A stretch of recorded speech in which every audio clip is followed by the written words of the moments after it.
Hola, hermanos y hermanas. Mi nombre es Rita Elizabeth Morales Hernández y en el día de hoy les quiero compartir un mensaje conforme a la palabra de Dios. Antes de iniciar, quisiera que me acompañen en una breve oración. Padre, te doy gracias por tu soberanía, por tu bondad, por tu amor que nos has permitido ver hasta el día de hoy, en tus obras, en tus dichos, en tus hechos, Padre. Y te rogamos que hoy hables a nuestros corazones, que nos des fe, nos des certeza y entendimiento al escuchar la belleza de las palabras que hay en la Biblia, en tu palabra. Te ruego que no me permita ser un estorbo, que en mis pensamientos esté solo tu palabra y que esto sea para darte gloria y honra a ti. Te ruego habites en nuestros corazones, en nuestras mentes y cuerpos, para que se haga tu voluntad. En el nombre de Jesús. Amén. Bien, el día de hoy vamos a hablar de un tema que es titulado El pueblo del Dios de las venganzas. Al escuchar este título nos suena bastante rudo o fuerte escuchar que Dios es un Dios de las venganzas. Y para empezar quiero preguntarles a ustedes, ¿en verdad Dios podría ser un Dios de las venganzas?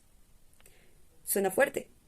Recordando, y cabe señalar, que este tema lo vamos a abordar con el libro de los Salmos. Y este libro, según Longman y Dillard, 2007, tiene el propósito, fue escrito con el propósito de inspirar o enseñarle al pueblo a adorar a nuestro amado Señor, a Dios. ¿Podríamos nosotros adorar a un Dios, a Dios, viéndolo como el Dios de las venganzas? Bien, actualmente vemos mucha corrupción, vemos injusticia, vemos abuso, vemos crimen. Y en ello la humanidad se pregunta en dónde está Dios. ¿Lo han escuchado alguna vez? Bueno, de ser así, si Dios no fuese un Dios de las venganzas, ¿en dónde moraría nuestra esperanza ante tanta corrupción? Y si Dios fuera un Dios de las venganzas, entonces el pueblo que le adora puede cometer esa venganza, puede vengarse del crimen. Y si Dios fuera el Dios de las venganzas, ¿de quién se vengaría? ¿De los impíos? Ante esto me gustaría preguntarles también, aquí alguno de ustedes que me está escuchando es completamente justo, es bueno. Creo que la pregunta nos arroja la verdad. Entonces, ¿quiénes son esos impíos de los cuales Dios debería de vengarse si es que es el Dios de las venganzas? Bueno, ante estas preguntas, el Salmo 94 nos dará la respuesta de todas ellas y vamos a abordar 3 puntos. ¿Quién es Dios? Para que sepamos si es el Dios de las venganzas. ¿Quiénes son esos impíos? ¿Y quién es el pueblo de Dios? Primero, espero me puedan acompañar en leer el Salmo 94 del 1 al 23. En esta parte pueden colocar el video en pausa y continuamos.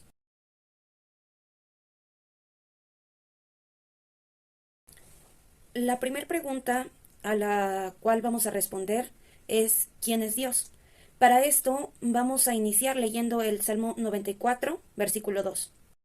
Tú eres el juez de la tierra. Ven y dale su merecido a los soberbios. Con esto nos damos cuenta de que Dios es el juez de la tierra, quien da el pago a los que son soberbios. Solo Dios puede hacerlo. Ahora veamos el Salmo 94, versículo 9. ¿Acaso no oirá el que hizo los oídos? ¿Acaso no verá el que hizo los ojos? Aquí vemos que Dios es quien sabe y creó todo. Si Dios es quien nos creó, claramente puede saber quiénes somos, qué es lo que hacemos, sentimos y pensamos. Él lo sabe y creó todo. También Él conoce la verdad y la mentira. Él conoce lo correcto y lo incorrecto. Él lo sabe completamente todo. El siguiente versículo es el 10. ¿No va a reprender el que castiga a las naciones? ¿Acaso no sabe de ciencia el maestro del género humano? Dios es aquel que conoce la ciencia. Por eso, Dios sabe cómo castigar a las naciones. Solo Dios puede conocer todo. Nosotros no conocemos la ciencia. Dios sí puede castigar. Vamos a continuar con el Salmo 94:11. El Señor conoce la mente humana y sabe que solo piensa tonterías. Con esto podemos ver que Dios es el que conoce los pensamientos del hombre. Nosotros podemos observar a personas que actúan con bondad, que hacen buenas obras, pero un hombre no puede saber lo que otro hombre está pensando. En cambio, Dios sí. Es por eso que Él puede conocer todo y puede castigar de acuerdo a lo que Él sabe. Ahora vamos al versículo 14. Tú, Señor, no abandonas ni desamparas al pueblo que has hecho tuyo. Aquí vemos que Dios es el que cuida a su pueblo, que Él ha hecho suyo. Nosotros no vamos a Dios. Dios es quien siempre ha buscado la manera de revelarse hacia nosotros, con sus dichos, con sus hechos, que podemos ver en la palabra, en su palabra. Y aquí es como nos hace suyos. Y no solo eso, sino que también nos permite ver que Él nos está cuidando. Lo vemos en su palabra y lo podemos observar con entendimiento al leer su palabra en nuestra vida. Continuamos con el versículo 15. La justicia volverá a ser justicia, y los de recto corazón irán tras ella. Dios es el que corrige hacia la justicia. Como hemos visto, Dios es justo, Dios conoce los pensamientos de los hombres. Por lo tanto, Él es el único que nos puede hacer volver a la justicia. El hombre tiene su propia justicia y puede estar equivocada. Pero Dios siempre es justo y Él nos hace volver a esa verdadera justicia. Ahora vamos hasta el 19. Cuando me vi abrumado por la angustia, tú me brindaste consuelo y alegría. Aquí vemos que Dios es el que nos da consuelo. Anteriormente vimos que hay mucha corrupción en este mundo y realizamos la pregunta del si Dios no fuese el Dios de las venganzas, ¿en dónde tendríamos nuestra esperanza? Pues aquí nos damos cuenta de que Dios, al ser justo, bueno, perfecto, que conoce todo, que es sabio y que además cuida de su pueblo, aquí podemos ver que efectivamente en Él mora nuestra fe. Él es quien nos da consuelo en medio de un tiempo de crimen, de injusticia. Vamos al Salmo 94, versículo 20. Tú no eres amigo de esos reyes inicuos que con la ley en la mano violan la ley. Dios es el santo, que se aleja de la maldad. Cuando nosotros hablamos de santidad, es aquello que es separado, aquello que se separa de la maldad, que se identifica, que sobresale, aquella luz en la oscuridad. Y por eso podemos saber que Dios es santo. No se acerca a aquel que es impío, se aleja de ello, de la maldad, de la suciedad. Por eso Dios es santo. En el versículo 22. Pero tú, Señor, eres mi refugio, eres mi Dios y la roca en que confío. Dios es el que es como una roca que da refugio. Él es firme, Él es soberano, Él nos puede cubrir de la maldad. En Él nos podemos refugiar porque es verdaderamente firme. Refugiar en tiempo de angustia, en donde todo se mueve y no podemos entender. Dios es firme, es fuerte y en Él podemos tener un refugio. Ahora vamos al último versículo, 23, para ver quién es Dios. Tú les devolverás su iniquidad y los destruirás con su propia maldad. Tú, Señor y Dios nuestro, los destruirás. El que devuelve la iniquidad. Solo Dios puede devolver esa iniquidad. Ya vimos muchos atributos de Dios y por eso podemos saber que verdaderamente al ser santo no se acerca a la maldad. Él es justo, Él conoce todo, Él sabe la ciencia, Él creó todo. Él es nuestra roca, Él es firme y por lo tanto Él devuelve la iniquidad a los malvados. Pero para esto vamos a la segunda cuestión. ¿Quién es el impío o quiénes son los impíos? Vamos a comenzar a darle respuesta a esta pregunta leyendo el versículo 11. El Señor conoce la mente humana y sabe que solo piensa tonterías. En este versículo nos damos cuenta del que habla de los hombres. No está hablando de un hombre en especial, no habla de solo Israel o solo los mexicanos, no habla de un hombre en específico, está hablando de los pensamientos de los hombres, toda la humanidad. Toda la humanidad piensa en tonterías, en vanidades. Por lo tanto, impíos todos lo somos. Ciertamente sabemos que ninguno de nosotros es justo. Todos hemos cometido algún pecado, hemos cometido errores, hemos lastimado, mentido. Puede ser cualquier tipo de pecado. pero todos hemos pecado, no hay justo ni aun solo uno. ¿Hasta cuándo, Señor? ¿Hasta cuándo se regocijarán los impíos? Los impíos son los que se gozan en la impiedad. Un impío o los impíos, cuando observan el momento perfecto para cometer el crimen, no se detienen, continúan en él, no piensan en otra cosa, solo permanecen en la impiedad y se gozan de ello, disfrutan ese momento. Vamos al versículo 4. ¿Hasta cuándo esos malhechores seguirán jactándose de sus crímenes? Los impíos son los que se jactan del crimen. ¿Y a qué se refiere con esto?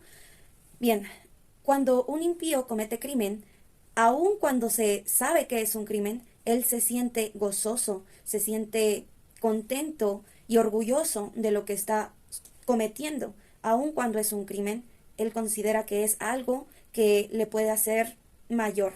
Por ejemplo, alguien que es corrupto se siente feliz del haber sido eficaz para poder engañar, para hurtar algo, para ser hábil al decir mentiras, aun cuando es un crimen, aun cuando es un pecado, es algo que está mal, él se siente contento y orgulloso de lo que está haciendo. Leamos ahora el 94, versículo 5. A tu pueblo, Señor, lo oprimen. A los que son tuyos los afligen. Los impíos son los que afligen al pueblo de Dios. Un claro ejemplo es el ver cuántas personas están asesinando a cristianos por compartir el Evangelio. Estas personas lastiman al pueblo de Dios, o aquellas personas que no quieren escuchar su palabra, la palabra de Dios, comienzan a atacar a cristianos, tal vez en algunos chismes o incluso dentro de la iglesia. Personas se quieren meter dentro de la iglesia y destruir iglesias. También lastimar a aquellos que son hermanos en la congregación, con hurtar dinero, con engañarles. Hay muchas formas en las que se puede afligir al pueblo de Dios. En el Salmo 94:6, a las viudas y a los extranjeros los matan, a los huérfanos les quitan la vida. Se observa que los impíos son los que abusan de los más vulnerables.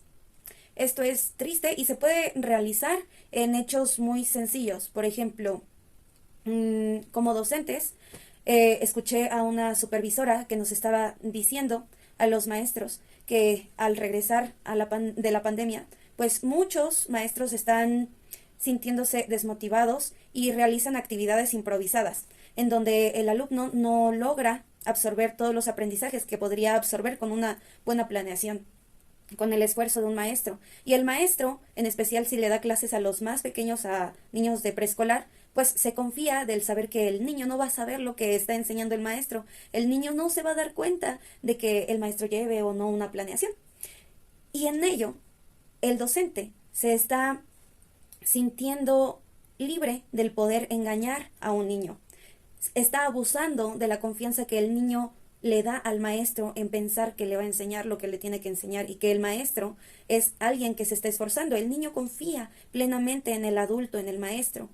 Y cuando el maestro no tiene la responsabilidad, el compromiso y abusa de esa confianza, la destruye, ahí se está abusando de una persona vulnerable, alguien que es aún muy pequeño y que no sabe si le estás engañando o no. También podemos observarlo en aquellas personas. En este salmo se ve que se abusa de las viudas, que eran vulnerables, no tenían un esposo que las defendiera. Los extranjeros, que tampoco tenían una manera del poder defenderse ante la ley porque eran extranjeros. E incluso ahora lo podemos ver. Se abusa de aquellos que no pertenecen a un territorio. Mexicanos que van a Estados Unidos y que por ello les golpean. O lo podemos ver al ser discriminados por la raza, por ejemplo, a los niños, como el momento que les acabo de mencionar, o cuando siendo niños se abusa de ellos físicamente, creyendo que al ser niños no se pueden defender. Es triste, pero los impíos son aquellos que abusan de los más vulnerables. Veamos el versículo 7. Y todavía dicen, el Señor no nos verá, el Dios de Jacob no se dará cuenta. Los impíos son los que actúan sin temor de la omnisciencia y omnipresencia de Dios. No tienen temor de ello. Pueden conocerlo o no, pero aún conociéndolo, aún sabiendo que existe Dios, creen que Dios no puede escuchar, ni ver, ni saber lo que está haciendo la persona. El impío actúa de esa forma, como si Dios no lo viera. El versículo 20. Tú no eres amigo de esos reyes inicuos, que con la ley en la mano violan la ley. Los impíos son los que en sus leyes ignoran la ley de Dios. Un claro ejemplo es el aborto. Aquí se está olvidando de la ley de Dios, se está olvidando que es Dios quien crea y quien nos pone un punto final en la vida. El impío se olvida de ello, crea sus propias leyes, ignorando lo que Dios nos ha dicho y el poder de Dios. En el versículo 21, Ellos conspiran contra la vida del justo y condenan a muerte al que es inocente. los impíos son los que condenan a muerte a los justos. Esto es sumamente fuerte porque nuevamente estamos viendo que se quiere tomar el lugar de Dios, el lugar del poder ser juez, del poder decir quién tiene la ciencia. Se jactan y hay soberbia a tal grado del creer que ellos pueden elegir quién muere y quién no muere. Eso sumamente es grave. Se quiere hurtar el lugar de nuestro amado Señor. Los impíos cometen este error. Con esto podemos ver y nos podríamos identificar en muchos puntos. Y como lo habíamos visto, pues desde el primero, en el versículo 11 vemos que todos los hombres somos impíos, porque todos los hombres pensamos tonterías, vanidades, y por lo tanto todos, por nuestro pecado, merecemos un castigo, que es la muerte, lo cual también vimos en este salmo. Y entonces, si toda la humanidad ha cometido un pecado, ha hecho crimen e injusticia, ¿quién es el pueblo de Dios? Vamos a leer el versículo 1. Tú, Señor, eres el Dios de las venganzas. Muéstrate, pues eres el Dios de las venganzas. Aquel que ora y anhela la justicia y venganza de Dios es el pueblo de Dios. Observen bien, aquel que ora y anhela no es la persona que, como los impíos, toma y condena a las personas y elige quién debe morir o no. No, esta persona, el pueblo de Dios, es el que ora y anhela la justicia, no del hombre, sino de Dios. El versículo 8. Entiéndanlo bien, gente necia e insensata. ¿Cuándo van a actuar con sabiduría? Aquel que se preocupa porque otros teman a Dios es el pueblo de Dios. Nosotros, como pueblo de Dios, debemos de estar frecuentemente preocupándonos el alimentar a las personas de la palabra para que ellos tengan temor de Dios. Las palabras que se utilizan en este salmo suenan fuertes y duras y tal vez como si fuese con coraje. Y esto es algo natural que puede sentir el ser humano, molestia por el que se cometan crímenes. ¿Por qué? Porque ahora se es pueblo de Dios, porque tienen el mismo anhelo de Dios. Ese es el pueblo de Dios. Dios es santo y se aleja del pecado. Dios es justo también y ama la justicia. El pueblo de Dios tiene el mismo sentir que su Dios, que Dios.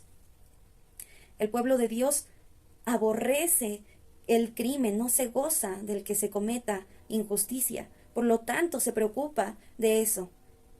Y se ocupa también del que ya no se siga cometiendo ese crimen. El versículo 12. Señor, cuán dichosos son aquellos a quienes corriges e instruyes en tu ley. Permite ver que el pueblo de Dios es aquel que es corregido por Dios en su ley. A diferencia del impío, que tiene la ley en la mano y la ignora, el pueblo de Dios tiene la ley en la mano y se deja corregir por esa ley de Dios. Puede tener pensamientos impíos.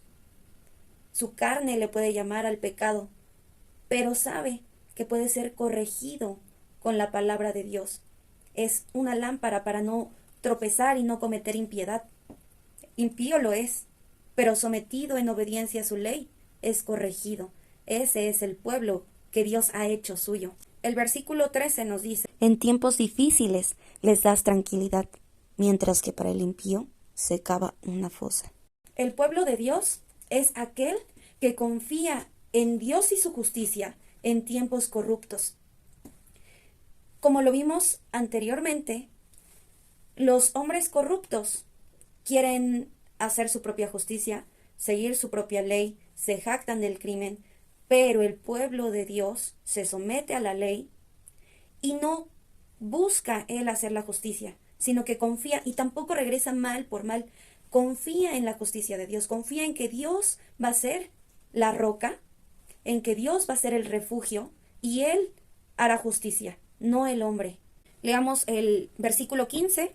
La justicia volverá a ser justicia, y los de recto corazón irán tras ella. El pueblo de Dios es aquel que sigue la justicia, sigue su ley, ama lo que Dios ama, la justicia. En el 16 vamos a leerlo.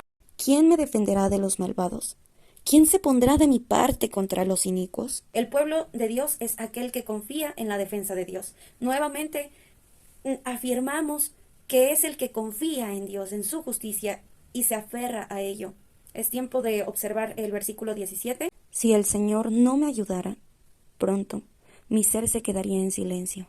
El pueblo de Dios es aquel que tiene su esperanza de vida solamente en Dios, ya no en sus fuerzas, no en hombres, tampoco en el dinero propio. Confía plenamente y solamente en Dios. Sabe que lo que existe y lo que se permite y lo que va a permitir y lo que va a existir es solamente por el poder de Dios. En Él mora su confianza, en su justicia sabe y tiene la certeza de que hay una esperanza. Versículo 18. Cuando dije, estoy a punto de caer, tú, Señor, por tu bondad me sostuviste.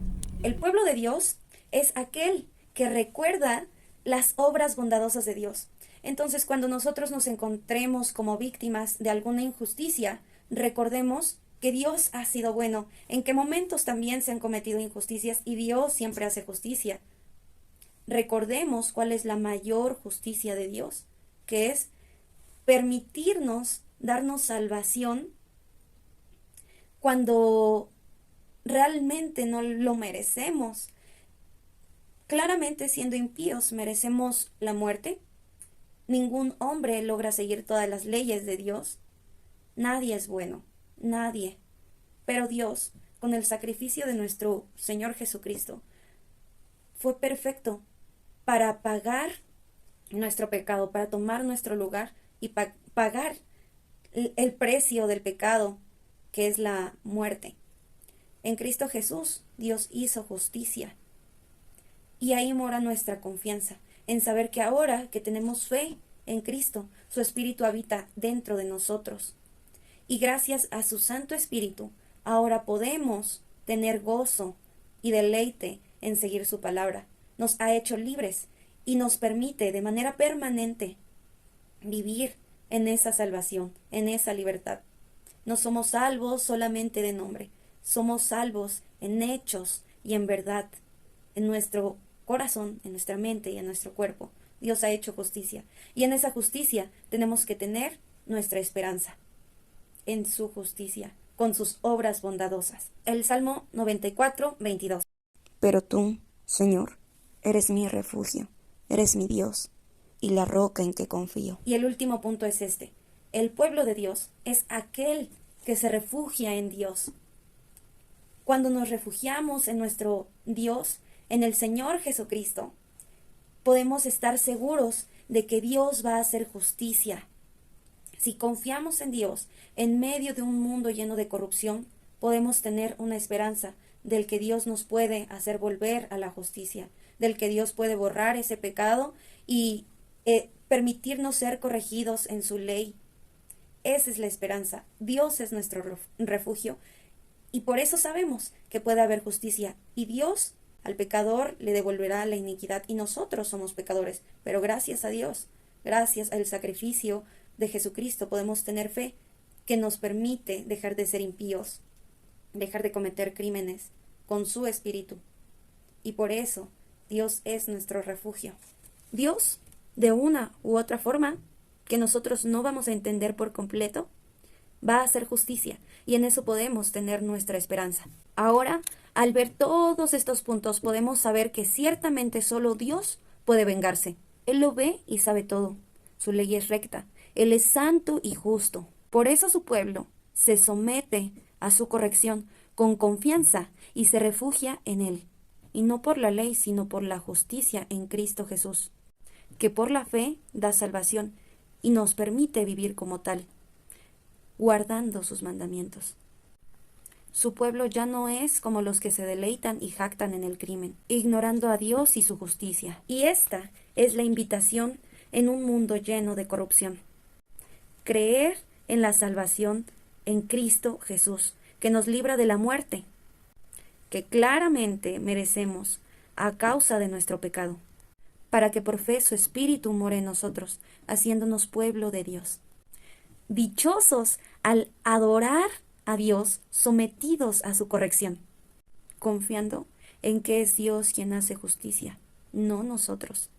Hermanos, les agradezco el tiempo que invirtieron para poder escuchar este pequeño mensaje y también quisiera que me acompañen a agradecer a Dios en oración este tiempo que pudimos estar juntos.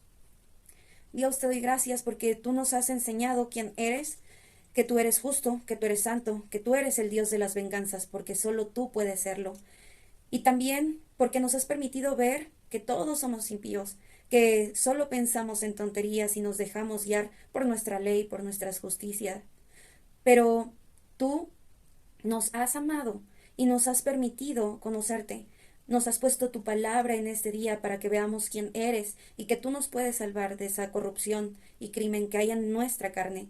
Gracias porque nos has permitido conocer a Cristo para que Él pagara nuestros pecados.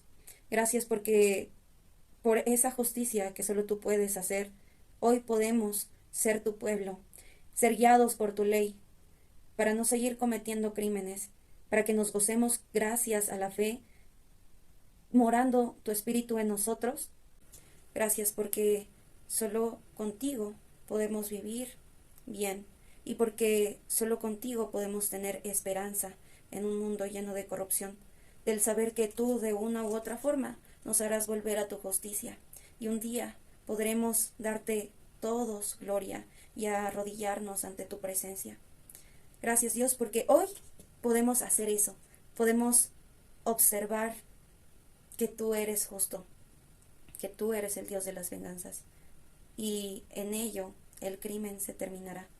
Harás volver la iniquidad a la iniquidad y también nos harás volver a la justicia, a tu ley, haciéndonos temerosos de ti.